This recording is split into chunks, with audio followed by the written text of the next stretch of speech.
You aim to build the world's largest and best collection of African independent cinema streaming platform by showing beautiful and inspiring creativity from most talented, passionate, and fun content creators. You are described as a true professional with superior filmmaking qualifications and skills that eases challenges faced by top-notch film industry clients and corporate movie business professionals. Indeed, with satisfying end results. That means great character and passion engages your talents and drive your professional approach. On today's Film Talk, I have a Nigerian, Olumide Fadeyibi, founder at streaming platform Tonflix Limited, based in Glasgow, Scotland, United Kingdom. He is a film, TV show producer, director, and content creator. Welcome to Film Lab, Olumide Fadeyibi. Thank you for having me. Well, you know, my name is Efefe Akban. We're picking up from 2020 to continue interactions among storytellers, screenwriters, cinematographers, actors, technical and artistic crews, producers, directors, and filmmakers generally. And everybody out there need to recall that Filmtalk is powered by We Entertainment Lagos, Nigeria. Let me ask you, you have so many roles and functions that I've come across in my research. You're an executive producer, you're a content producer, you're a programs and technical director, you're a post-production supervisor, you're an cinematographer, you're an assistant director, you're a video editor, compositor, stroke animator. Please briefly explain how each of these roles play out in your life as a media and entertainment professional. Okay, thank you very much. When I looked at some of the things you put out, I realized that you actually carry out a lot of research. Before today, someone does not just arrive at a junction or at a particular place. You start your journey, and then along the line, you start packing all these titles and skills and things you can do and cannot do, or things that you feel, okay, I can do this one, I would like to add this to my CV. So it's how I started, because I came into the filmmaking world just on my own. When I was still in Nigeria, I used to admire the industry. I used to admire Nollywood. We used to watch the proper Nollywood then, you know what I mean? Like the proper Nollywood guys back in the days, the 80s and the 90s. I was fascinated because back in my younger days in church, I used to do acting in school. I was known for acting, and I was known for creative stuffs and sports. I really excelled in that. Where in my education, my mom packaged me to be good in school, but my own flair was creativity and sports. Play modeling, drawing, and things like that. Those were like where I would wake up and go. Whereas reading and all that will be where they would teach me, and then I know I have to do it because of my parents. So, all that journey, and then the opportunity to travel abroad, did my master's. After that, we had this, we needed to do the 2 years work permit thing. I did while I was doing that. But while I was on it, even while I was in school doing my master's, I was very fast at trying to look for jobs. I was getting interviews, but the interviews were always ending up in, no. Then that particular time, the industry now crashed. That was where UK went into recession. And so now where you're already not getting headway, then the industry crashed, and the construction industry was the first to get hit, because I was into construction then. Why don't I look for something I'm passionate about, like that I can just do on the side, while doing all these side hustle jobs as well? Let me be doing something. So I was thinking, okay, what is it that I'm even passionate about?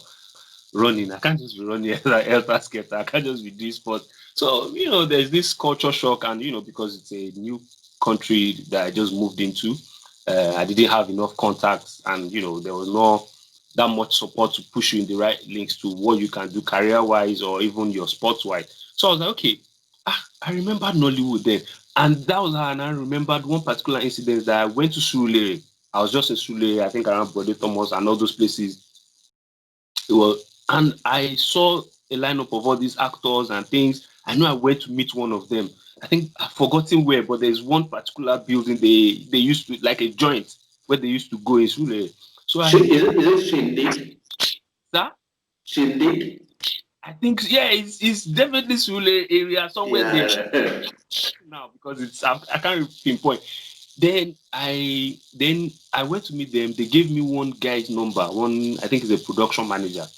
Mm.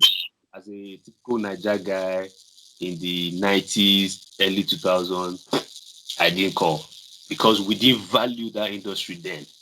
Even with the music as well. I don't know. You will remember because looking at you, I know you are not the Indomie generation.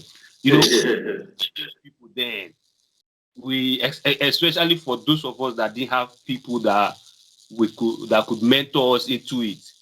We were looking at them like there's a word we used to call them. We used to call them ras people. I don't know if Okay. that was your I generation. remember that. Musicians when them, before them Tony Tatula, Idris, and all these guys and Two Face, they were here. Even our parents used to refer to them as somehow. So I didn't follow up. You understand? They gave me, so I didn't follow up. So, but then I came here. That incident happened. So I was not like, okay, how do I even? Who will I now start acting for? I love acting. I would have loved to be acting. So who do I do all these things for? Then I realized I'm in Scotland, where it's not even England, it's not London. Scotland. When I moved there, when you see a black man, you will greet him, even if you don't know him. You will raise your hand and eat you. Yeah. You understand? So there's nothing to do here. Not so that's how I now decide. Okay, how do they do this thing? How does film come about? And it was also at the time that internet came on. I had unlimited internet access because I was at uni doing my masters just after. So I was like, okay. I started doing research. Oh, how do you do these things? How do you learn? As you will know, you can't be a filmmaker self doing it by yourself without actually learning how to edit. So I started learning how to film. I was filming my family, my wife. That's how I met with someone who is into media. We spoke about editing YouTube videos to learn how to edit, and that's how it began. I started doing all these things on my own, started researching things, started producing, started filming stuff, and that's how it all started. And I thought that was just what I was going to do because I was posting some of the videos that I'll create on Facebook. And before you know it, because it's a small African community, we're not a lot. I think one or two people saw some of the things I posted. They were having their birthday, they were having their event. They needed someone to handle camera for them. They contacted me. That's how my event management started as well. From filming events, then because I was producing my own movies, because I didn't stop that idea. My first film, which was actually the first African film in Scotland, made by a Nigerian, we did a premiere basically. So that's how my event management business started as well. And till today, I do and organize events for people and for myself. And and clients also call to because they love the output of the quality. They love the quality that they see when they come to these events, and that's how. And even we've gone into partnership with a travel film festival in Nigeria, Nollywood Travel Film Festival. Our organization showcases and hosts their events for them here. So that's how all those things, came about. But the dream has always been to be a filmmaker, make films, direct films. So I self-learned it. Trying to play your short video. From the award-winning director of Champagne Room Movie comes another hilarious action-packed comedy blockbuster adventure of three friends over 3 days with £3 million at stake. They are not thieves. Okay, they are angels. Or maybe Holy Spirit sent from heaven. No, they are not. This your abroad has entered your brain and it has rewinded. Turd Flicks and G-Town Media Productions, in conjunction with Next Step Initiative and ABCI Media, presents Switch, directed by Olumide Fadeyibi.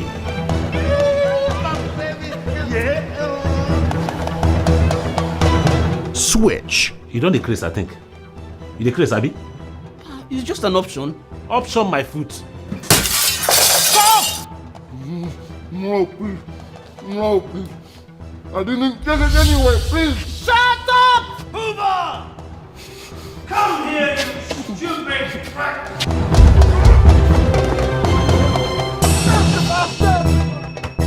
Switch, hilarious action-packed comedy blockbuster adventure of three friends over 3 days with £3 million at stake. What happened? Give me my guns. Huh? No, give me my guns. Switch, starring Uche Adubata, Bron Unjawa, Sodio Jewuyi, Roni Bridges, Perry Costello, James Martin, Derek Gomez, Milton Nslamosi, Fatu Sayang. Switch. I'm not going. What is wrong with you? See my body, I need jacket.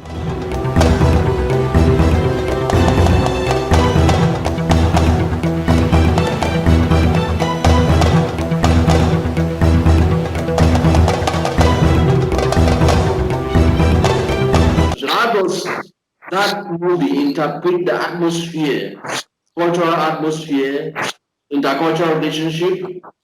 When we do a bit of research into Nollywood, we see that Nollywood tells real life stories, relatable real life stories that me and you we go through every day, like stories about husband and wife, stories about mother-in-law, stories about children. These are relatable stories about somebody suffering through life, how he made it, how he, the journey of life. Whereas on the other side, Hollywood or British cinema, they tell fantasies. They tell the stories that they just imagine, you understand? And they now go deep into sci-fi and CGI, which due to budget is kind of beyond we Nollywood filmmakers. There is also the conversation here. Hardly do you see films with Africans involved. If Africans are going to be involved, it might most times just be one or two roles, one or minor roles. I've met, because I'm part of Scottish Screenwriters Club, you will see hundreds of scripts, not even a black person in the script, because it's written by a white guy. He wakes up, the only thing he sees is white. You understand? He's not seen a black man. There are so many of them that they lived up to 20-something years before they saw their first black man. Can they write a story about a black? They can't write a story that will involve a black man. Yeah, that's right. So we as Nigerian filmmakers now living here, and then because the community has also grown, over the years, the African community has also grown, and being an African, being a Nollywood filmmaker, what we're used to, what I'm exposed to, it's so easy also for me to write and just write the story and just set it within the house. Like when you look at some of my short films, like my really, really short film skits, you will see that those ones are kind of just Africans, 3, 4, 5 black people just do it. It's so easy for me to also forget the white. But because, we have to break these barriers. So you now come up with a way, okay, how can you mix these cultures? How can they come together? So one of it is you have to show that there's immigration. You understand? When you look at my first film, Champagne Room, you will see that there was a lot of that immigration. And I'm also a storyteller that I like to showcase African, Nigerians in a positive light. Though I've been caught in having to, maybe show some derogative things, but I always try and look at a way to make things positive, even if you go through the bad, but, show, portray African. That is what we keep telling Nollywood filmmakers in Nigeria. Yeah. In every country, there are bad people, there are criminals. So when they portray Nollywood and portray Nigeria as being criminal, it bothers some of us. So so you're doing a good job in that direction. It bothers because it's not so nice. Well, it's if you don't give your production a deep thought, you might easily get caught in it. Like as I am now, I'm in transit. I'm on the move where we're moving to like about 3 cities, like currently. So you caught me in the middle of traveling as well right now. So, but where am I going with that is we're also, as we're moving, we're also going to do some filming along the way. And then one of the cities is an African city. And the writer said the guy got his bag stolen. And I was like, no.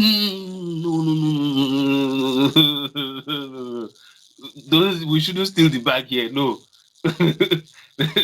Let's steal the bag in UK, in US. Let's not steal the bag. That's nice. So, talking about switch, the way to do it is I felt, okay, immigration is one way to do it. Now let's have this guy. And, when you look at Hollywood, British cinemas, they love their films, they love crime, whereas we love family stories. So I added the crime thing inside because it's what they love. We see it a lot in their scene. So, and then I added immigration. There's this guy coming in, and then there's this Miss Hula Baloo where they mix their bags and things go out of hand. And I brought in the comedy element because Nollywood and comedy. And I love it. I love it because we go through a lot every day than to now start watching film again and start feeling depressed. You want to watch film and laugh. So yeah, I think Uche Odokuta did a good job to that. So yeah. And that's how I was able to bring in that element of, and also because over here as well, there is a lot of, gangs and things like that, those kind of, elements where those elements you talked about. And, so, I just felt, okay, we should push that in as well. And I have a strong contact in the filmmaking, in the Scottish creative industry. Perry Costello, he was in charge of the props. He's really, really, really good. So I had him on board of that project. So I was just like, okay, things are just really, really undercover. That's serious. Composition of so many themes from so many environments. It's well packed. Congratulations. Thank you so much. Yeah. So if you're still watching Filmtalk from We Entertainment, I am still talking to Olumide Fadeyibi, Executive Director and Content Producer. Now, our next question. Now, linking Tom flicks to your passionate ability for art filmmaking through powerful shoots and that blow anyone from wall to wall, ceiling to floor. I'm quoting those that have talked about you. With curate visual exposure, how do you achieve technical specifications generally and particularly as number one factor for major music its success? You see, shooting a musical is like shooting an advert. Understand? Imagine shooting an advert of 60 seconds or 45 seconds.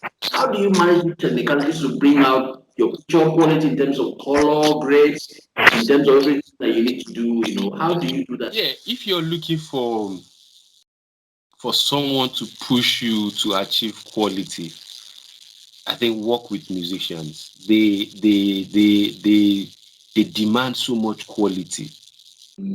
Because when you look at music video, let's still contain it within our Nigerian, and then we'll now look at Hollywood. Look at America. When we look at Nigeria, you see the way they've grown, the music industry. See the way they've grown. Their quality is over the bar. Sometimes you look at when you're even watching Nigerian music videos and you switch it to American music video, you don't know when you switch it back to your Nigeria because what you're getting, the quality and the vibe you're getting out of it. So these guys have pushed me over the years because I've worked with them. I've worked with a few successful ones and I've worked with some upcoming ones. Even the upcoming ones are very, very demanding. They are even more demanding than the known ones. We've started seeing Whiskey doing videos anywhere, anyhow. You understand? Easily. Because the competition is very strong globally now. Yeah, because he will just do it and he can do it. Even though there's still a lot of quality into it, there's still a lot of preparation and things, but they make it seem like, okay, they just did it. So even the upcoming ones are very, very demanding. So what am I saying? The musicians are very, very demanding set of people and they push you. And in order for you to keep working with them and to you don't want to do something and not be successful with it, even if it's within the small circle that you're working, you want them to still know that, okay, you're good. So it's a question of trying to always wow them, trying to always blow their mind and trying to always keep them. And they come up with so many innovative stuffs, and you try and achieve it, even though sometimes they come up with things that their budget can never achieve. You understand?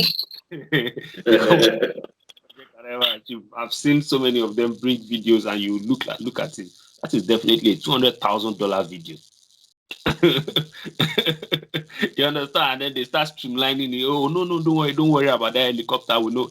How can you say don't worry about the helicopter? The effect the helicopter is giving that video alone. So you now have to do a lot of CGIs. You have to do a lot of effects, a lot of editing. I'm currently working on one for a Senegalese artist. Even if it's not, because there's a way you can still make things happen without expensive composition or CGIs. You can still use your normal editing just to create a bit of effects and still wow them. So it's about making the client happy. And because these are clients that are very, very aesthetics concerned, they're very, very tech savvy as well. They look a lot at what others are doing. They sit down and look at what the others are doing.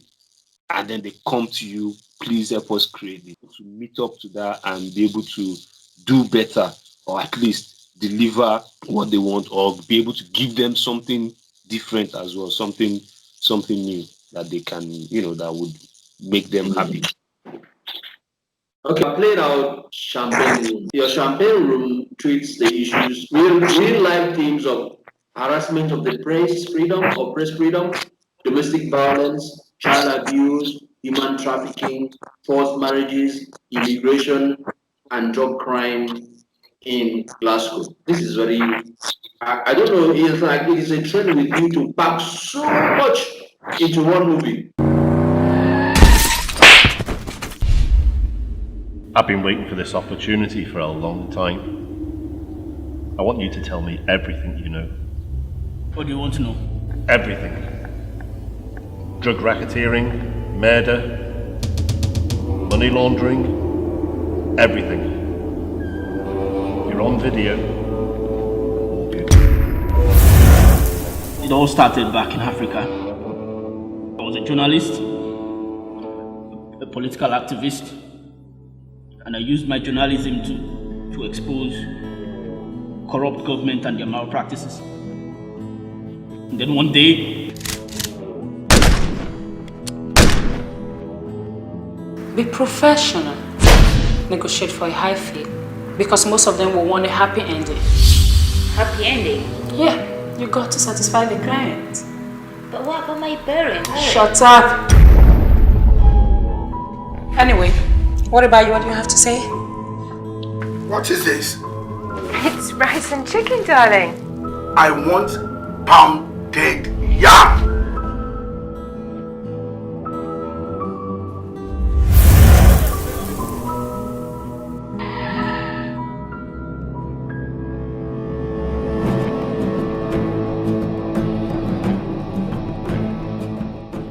How do they, the whites and even the African diaspora, look at such themes? What do they think about such themes? Because that is what happened in Swift. So, how do those themes interpret African diaspora culture integration in Scotland and UK generally? How do these themes interpret Africa? Yeah, so Champagne Room, I comprise those things because these are things that I started seeing in the environment where I live. A foreigner, immigration is a big deal because you've moved from the country, and these are things that when we're moving, we always forget. And when I say we, I mean we Africans, Nigerians. When we're coming, all we just want is to come. Even before I traveled, I know that myself, not only me, but myself and my friends at that time, we used to even wish, we even said it. In fact, it's prayer point in church that God, even if it's 1 day visa, as an African living abroad, automatically my first story was just telling the story of how our journey here. Your experiences. So that was what misconception was. And also, it also transpired into Champagne Room. But what I now did with Champagne Room is the film that kind of established me here. Champagne Room gave me a lot of contacts, because when people started seeing what I was doing, it helped me build contact with the Scottish film industry. I started having lots of actor friends, started having lots of crews, I started knowing people. So, and then locations and venues, because in Champagne Room there was there was a strip club. I know, strip club for what it is, but what I mean is for you to get full access to a strip club. So Champagne Room gave me that contact. You understand? The guy that manages it gave it to me free, gave me everything in there to use for the film, to support the project. So when I started self-learning this and I had the mission to make films, and I didn't want short films or events, because when I started learning, all short films and events were the things that started coming my way. I didn't want that to derail me from making a feature-length film. So I made an experimental one. It's called Misconception. It's possible. You can't survive. You understand? You will go through a lot of pressure, a lot of pains, a lot of things. You understand? So that's why I made those films, because these are things that we've passed through, and these are things that other people pass through. In my own case, I was lucky. I came through student visa, so I had a couple of years to express myself. And after student visa, you were lucky they'll give you additional 2 years. So all of that was still, whereas there's some people that 1 day visa, 2 day visa, 1 week visa, and then you decide. It's tough, bro. It's tough. So those are the experiences of people that went through that. That's why I comprised it into Champagne Room to help open people's eyes. Not like I'm saying don't come abroad. No, come abroad. You understand? We even need abroad so that we can also survive. You understand? Good work. We need you guys so that we can survive. Imagine, we need a lot of the people here so that this place will be a good community for us that are already here. We've had children here. Where are our children going to go? They have to stay here and also survive and grow among their own people. So we even need people to come, but let people make their proper research. You understand? So in the immigration part, and I realized that, especially Glasgow, I don't know why, but Glasgow is a city where the UK takes a department of the immigration, which is the asylum seekers. Asylum now is big when talking of immigration. Immigration, you have different levels that people use to travel. They travel based on work, they travel based on visit, they travel based on family, they travel based on to study, they travel based on different things. But to go and seek asylum is also another reason why people travel. I didn't know that until I moved here, and then I started seeing people. An asylum is a journey of frustration. It's a journey of depression. You understand? It's a painful journey. But our people, they don't know. Sometimes they just hear, I'll just speak Yoruba or whatever. I can't look back way. I can't look asylum. I look jaduro. Bro. They don't just chop it to. Because asylum is a case where you don't know your fate. If you go for student visa, you will face a consular officer. The consular officer will tell you yes or no. You know your fate. Asylum, you will go there with whatever story you have. Most times it's always humanitarian basis. So because this is a developed world, they take your humanitarian story, they jot down your case, then they start to treat it. And trust me, when they treat it, there's no story you can tell them, they will find it out. They go to Nigeria, they go to wherever you say that thing is happening, they go there. These guys can keep you for 2 years. And they will be going and doing that. They do it. These are guys that they do the proper work. So don't let anybody just think, you will just come and jaduro and you've gotten paper. No, they carry out. So I didn't want to do documentary straight away. I didn't want to just tell those stories like that. So I needed to think of fiction around that theme. And something just came to my mind. God bless him, Chief Dele Momodu. His story just came to my head. Like, these are guys that ran away from Abacha. You understand? They were real stories. Nollywood is about real life stories. I'm excited about that because I often tell Nollywood stories. It doesn't Nollywood filmmaker. It doesn't mean that if you just pick a story, a true life story, that you should just paste it like that. You have to think. You have to evaluate it. You have to process it into what you've done. You understand?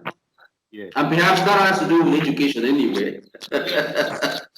So I was just like, okay, these were guys that ran away from, the military dictator then, and must have survived one way or the other. So that's how I now introduced the asylum case. That this journalist left Africa. I didn't put exact place. I didn't put the location.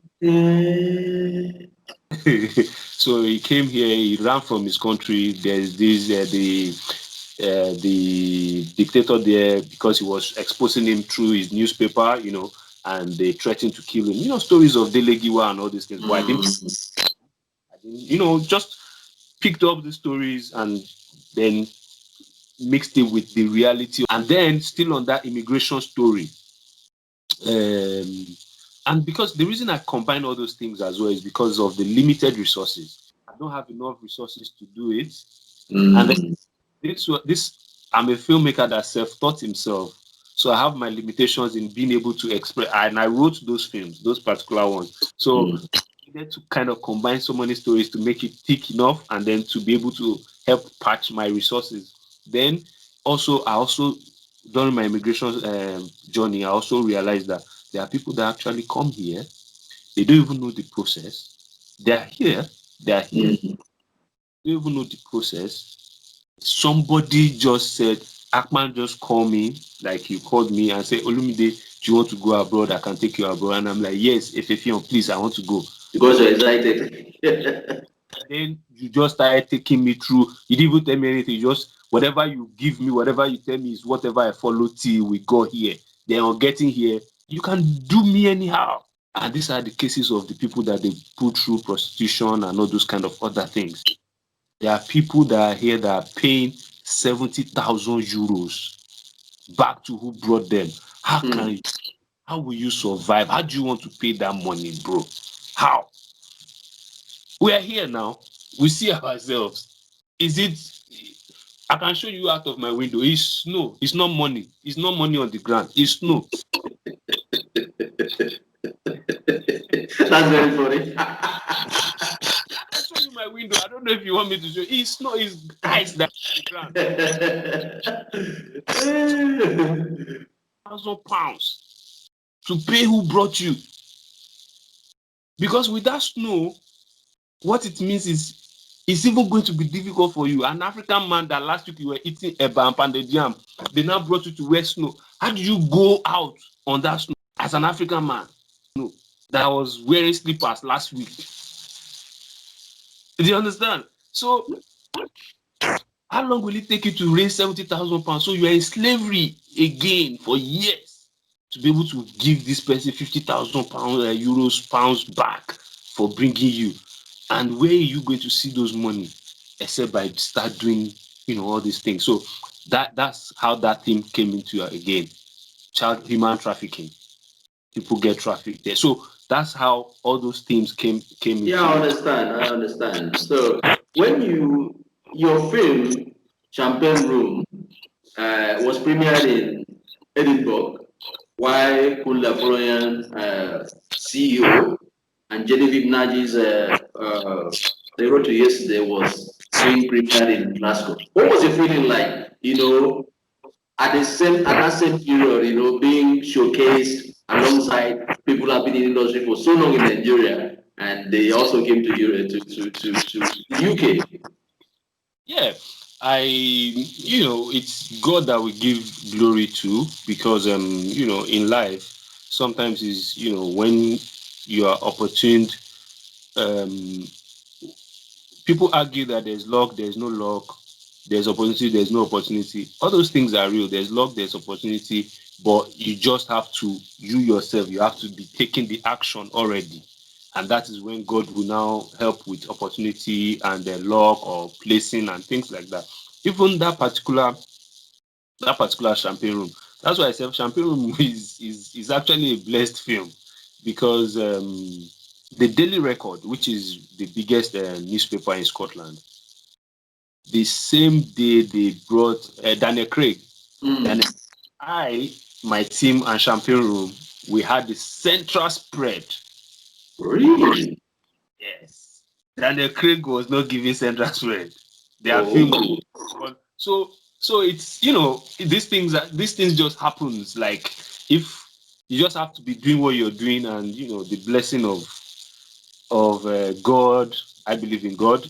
The blessing of whatever you believe in would come to what you're doing. So with Kule Apollon, I think I also met TK as well in Edinburgh during that film festival, and we were also selected for the BFI Black Star, British Film Institute Black Star.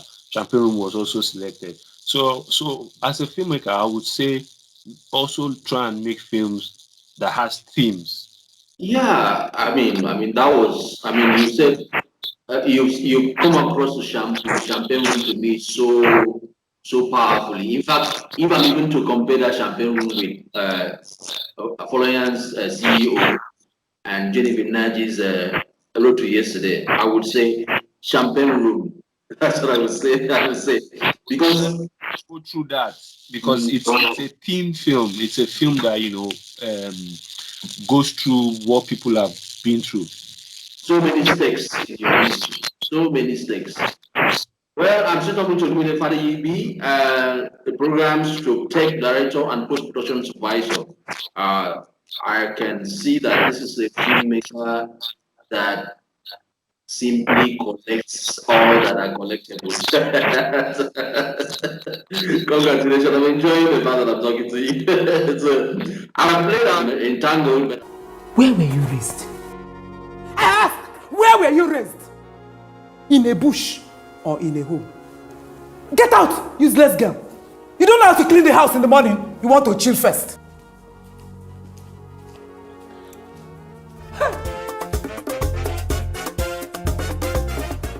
Hello, Mama. Welcome your wife, Chidinma. Mama, what? Stop that nonsense. Mama, what is all this now? Did I tell you that I want a wife? Even if you're looking for, look at the thing that you brought. So, you enjoy the food? Yes, it was really nice. The best afang soup I've ever had. Aw, thank you. My crown. I bring food for you. Shut up your mouth. Don't you ever call me that stupid name again. Do you understand me? In fact, don't greet me. And take this stupid food and go and give it to Mama. I can take care of you and your children. I will make a good wife, please. God, I can take care of you and your children. Good afternoon. Why are you finding? Hello. Yeah, why are you finding? Are you sick? Eh? Back! You come into somebody else. You come as visitor. You will not say who you are looking for. You just want to enter as if you buy the house. I you pay the rent in the house. Why are you finding? So pray for me as well, okay? Yes. Brilliant. Shall we? Yeah, sure.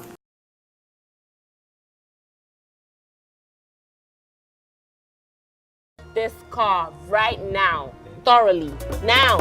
How do they communicate with you?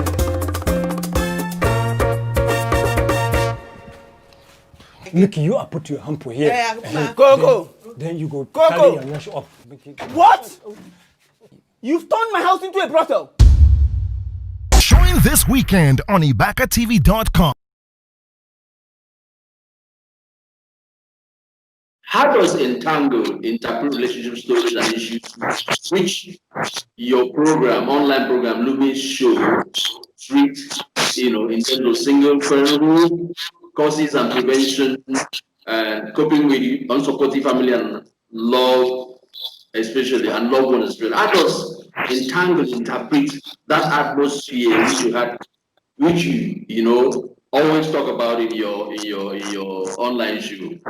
Yeah, I think the online show came about from what I've been saying. I'm a filmmaker. I wanted to be a filmmaker. I wanted to be a film director and producer, and I've been pursuing that, and I've been, working towards that.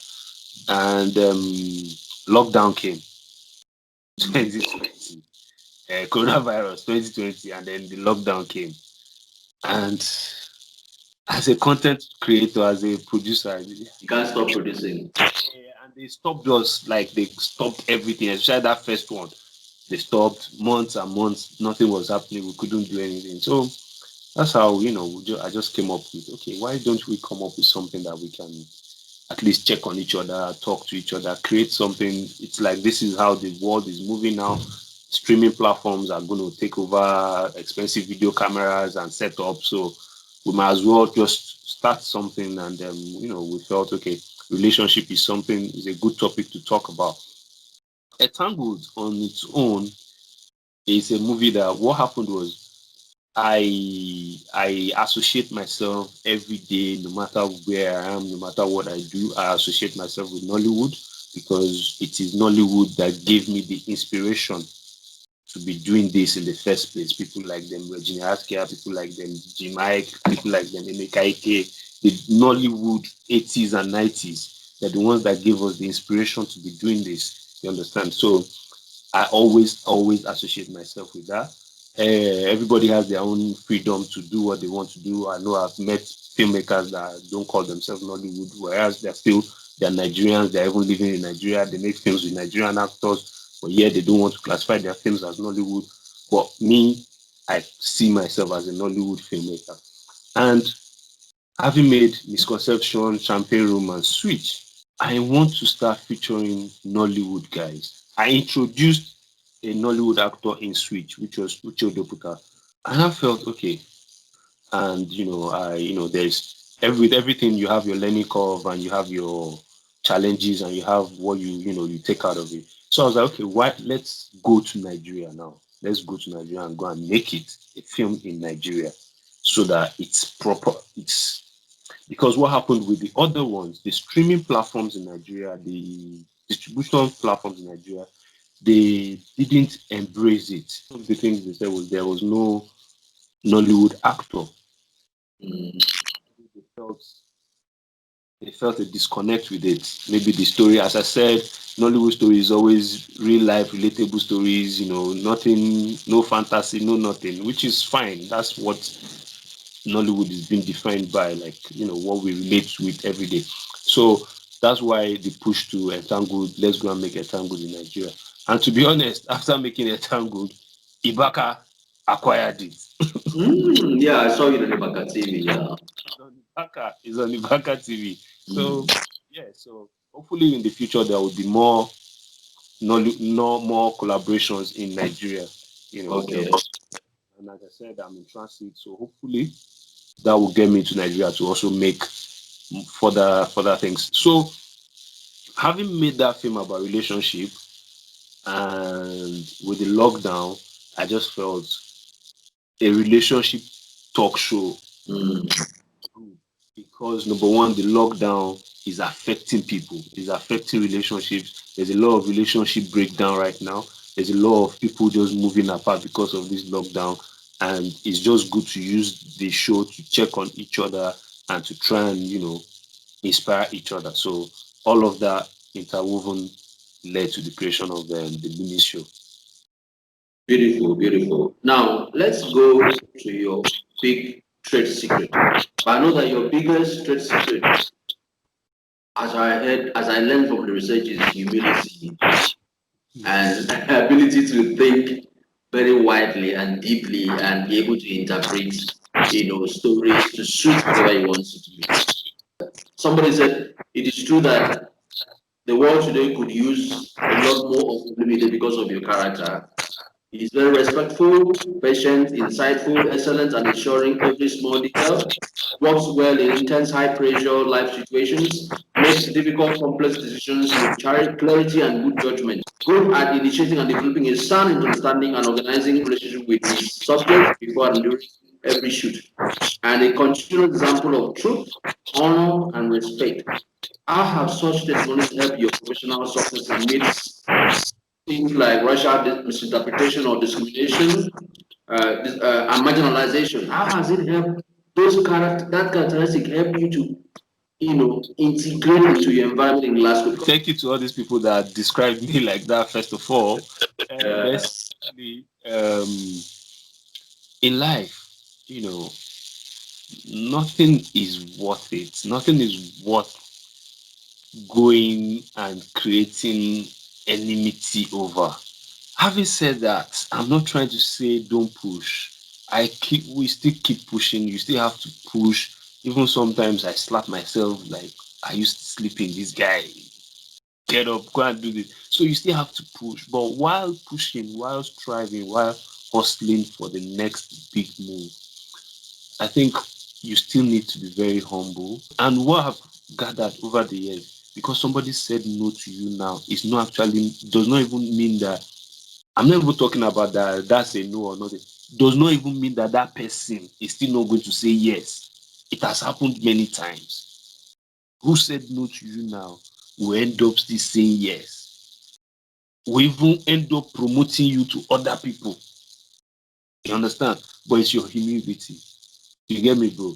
It's your okay. How did we get here today? I know that there are times where you've messaged me, I've messaged you back. We didn't see the messages, but we just have to be humble and we just have to be humble with each other and always try and see things from the other person's perspective. You understand? Because you are here doesn't mean that the other person who is at the other point doesn't have things he's going through. If you don't get what you want from him directly, doesn't mean you have to attack him straight away. You know, so humility it just helps. It opens a lot of doors. It opens a lot of. It breaks a lot of barriers, and it's something I'm still learning. To be honest, it's something I'm still learning because when I look at some of my successful mentors and my uncles and people that I look up to, these are guys that they are very humble. It's even as if you'll be looking at them. You don't get annoyed. I'm not saying keeping someone in your mind or something, but not going for a direct confrontation can avert things because the other person would have time to correct whatever mistake or whatever it is that he's doing. And at the end of the day, when you're making film as well, George Oswald said it: a painter needs a brush, a writer needs a pen, but a filmmaker you need battalion. So when you are bringing battalion of people together, you understand, my brother, and then it's your money that is at stake as well. Humility, having been humble, can even be a selfish thing. You might because it's your money that is at stake. When you fight, everything scatter. Who is producing the film? Who is on set? Who's bringing people in? Who's losing? Whose money? This is an industry that is so easy to create enemy. It's so easy to fall out. It's so easy to, especially with copyrights and things like that. It's so easy to just be in the other person's black book. It's so easy. Somebody can just give you a story idea as a filmmaker. Maybe he's a writer or an upcoming writer or a storyteller. He gives you an idea. In the next 3 minutes, 3 months down the line, he will see the project on TV. You guys will start fighting, and you didn't discuss this project with anybody. So, how do you resolve it? You have to be able to calm down, both of you analyze things and see that ideas is just ideas. Everybody has the same ideas. Given your experience in Nollywood and the UK, and I don't know if you've been to America, you've also experienced all those things, but what is your perception of the future of filmmaking for Nollywood as companies like Netflix, uh, Apple are beginning to turn to face Africa? What are the prospects for our stories to travel far? And what advice would you give to our producers and filmmakers to make their stories embrace the market that is coming on us now? Okay, that's brilliant. First and foremost, as a Pan-Africanist, I wish I wouldn't say I'm angry or I wouldn't say it's no good, but I wish that we were the ones that actually liberated ourselves to be the Netflix, to be the Apple. But as the situation is, Netflix is now coming in. You understand? How I wish we had all of us had supported someone like Iroko, Ibaka, and it's them that is doing what Netflix is doing now. That would be that's my first wish. Because it should be us distributing our own films to them, not them coming. Because they are not coming because they are coming to help us. They are coming to come and make money, bro. That's the point. And watch your platform now and see, oh, FFM, you're doing very well, give you so amount of money and say, okay, we want you to be doing this. It's not because they love you. No. It's because they can profitize from what you're doing. You understand? That is it. That's just it. That's just the plain business thing. Like, they said it last 2 weeks, and before the last 2 weeks, I said it when the lockdown came, when Nigeria did the lockdown. You know, it was UK, US first, then Nigeria to did lockdown, because there's a film I did with some Nigerians. We had an executive producer. That's the time I had an executive producer in Nigeria, and we're trying to push it to the cinema. But again, that's another game. You know, I'm sure you know all these games. That's another game of man no man and some kind of, you know, another high level conspiracy and all these things. But then I was like, how I wish Film One could have had the vision to it's the way they put a lot of energy into that cinema, and they did a good job because they revived the cinema culture in Nigeria. How I wish they had gone, because now it's like Film One is selling their rights to Netflix. It's selling their birthright, not their right, their birthright to Netflix. Since Film One is now an aggregator to Netflix. You understand where I'm coming from, bro? It should be Film One dot whatever, and we are selling films to Film One, and Film One is showcasing it. Now Film One is giving films to Netflix. So it's good that Netflix is coming. It helps all of us. It gives, you know, we have a platform to sell our films, and we have a platform to showcase our work and sell our, you know, at least now all over the world, people can watch African films on Netflix. There are more and more people on Netflix, no doubt. But I wish it was an African company. And then I wish, and I think again, I wish our own people supported as well. Because I know many people, they would rather subscribe to Netflix, they will never subscribe to Roku, they will never subscribe to Ibaka because it's a local. I get the point that, okay, fine, there is quality and there's everything, but these platforms too, there's quality, and how are they going to achieve better quality if we don't support them, if we don't subscribe to them as well? So I pray and hope and encourage our people to support their own products, services, and platforms. I think you personally have a better chance of selling real African movies, because if you look at your movies, a movie like Champagne Room, which has collected so many themes, I think people like you will stand a better chance of really telling African stories in terms of global themes, you know. But then before we close the program, we're fast running out of time. What advice would you give to upcoming industry professionals? You have to be very, very determined. You have to be very, very determined. You have to try and also have another source of income, because creative industry relies and depends on somebody else saying yes to whatever you bring. Other industries, they are out of necessity. There are times that Buka A is better at cooking than Buka B. But because you are in Buka B or you are around Buka B and you are hungry, you need food, you swallow whatever Buka B produces for you. You understand? But creativity, if you create something good and Mr. A doesn't see good in it, finance is a big deal. And this is what many of us didn't know, we didn't think of when entering into it. Try and maybe have another source, and then let that be your passion. Don't only focus on the technical side of making films or writing or singing or this. Learn the business, learn the marketing, learn how to sell, make it money, because without the money you will burn out of frustration. So yeah, that's right. Yeah, I've been talking to Olumide Fadeyibi himself. He's a content producer, he's an executive producer, he's an editor, he's a cinematographer. I don't know also a smart guy who knows how to collect ideas and make good films. It is so nice talking to you. I will keep in touch because in Filmlab, what we're doing is we're training new hands by letting them meet old hands and introducing the kind of thing you're doing. What we're doing is to begin to tell Nigerian stories in a positive way.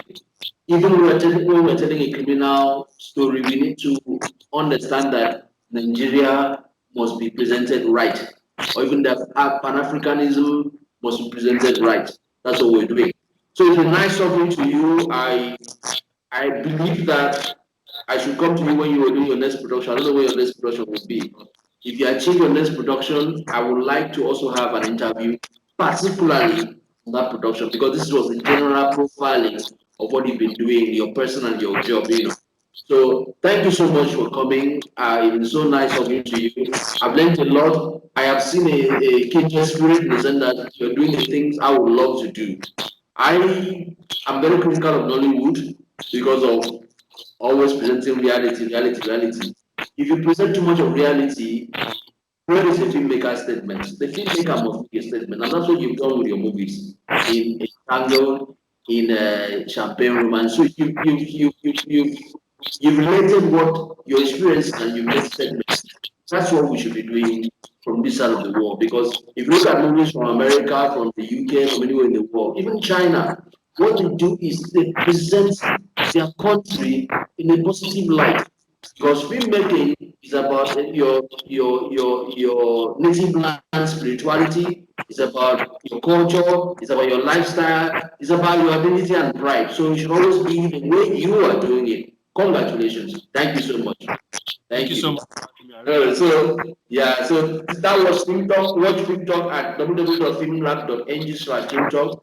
Check out our blog at www.filmlab.ng. Go to Twitter, go to Facebook, Instagram, you see us there. Thank you so much, Olumide. I'll see you again. All right, bye-bye.